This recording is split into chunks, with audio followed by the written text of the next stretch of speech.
আচ্ছা, আহত শিশু কথা বলতে পারছে না। হ্যাঁ, আচ্ছা, এবারে আসসালামু আলাইকুম। এরা হাদি, উনি তো মারা গেছে, কিন্তু এখানে আসলো কিভাবে, আমার প্রশ্ন এটা। আচ্ছা, দেখা যাক। আচ্ছা, আমাদের হাদি দেখি কি বলে আমাদের সামনে। আসসালামু আলাইকুম, আমি মোহাম্মদ জাহিদ ইসলাম শুভ। আমি মাদ্রাসা স্কুলের ৪র্থ শ্রেণীতে পড়ি। আমি যেমন খুলি তেমন সাজে হাদি সেজেছি। আসসালামু আলাইকুম, আমি ওসমান হাদি।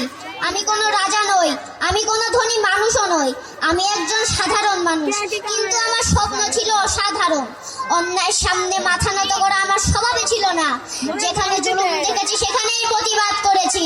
মানুষের অধিকার, সত্য, ন্যায়ের পক্ষে সবসময় আমি আমার কণ্ঠকে তুলে ধরেছি। অনেকে আমায় ভয় দেখিয়েছে, আবার অনেকে আমায় থামাতে চেয়েছে, কিন্তু আমি থামিনি।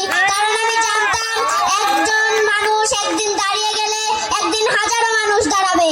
আজ আমি ওসমান হাদি হয়ে আপনাদের একটি বার্তায় দিতে এসেছি যে ভয়কে জয় করো, সবসময় সত্যের পথে চলো, আর অন্যায়ের বিরুদ্ধে সবসময় রুখে দাঁড়াও।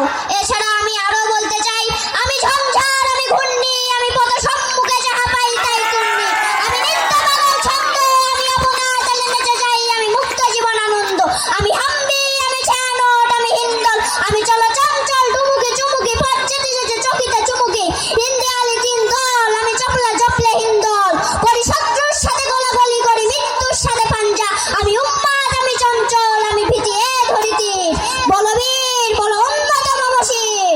আসসালামু আলাইকুম। কেমন হয়েছে? অসাধারণ, তাই না?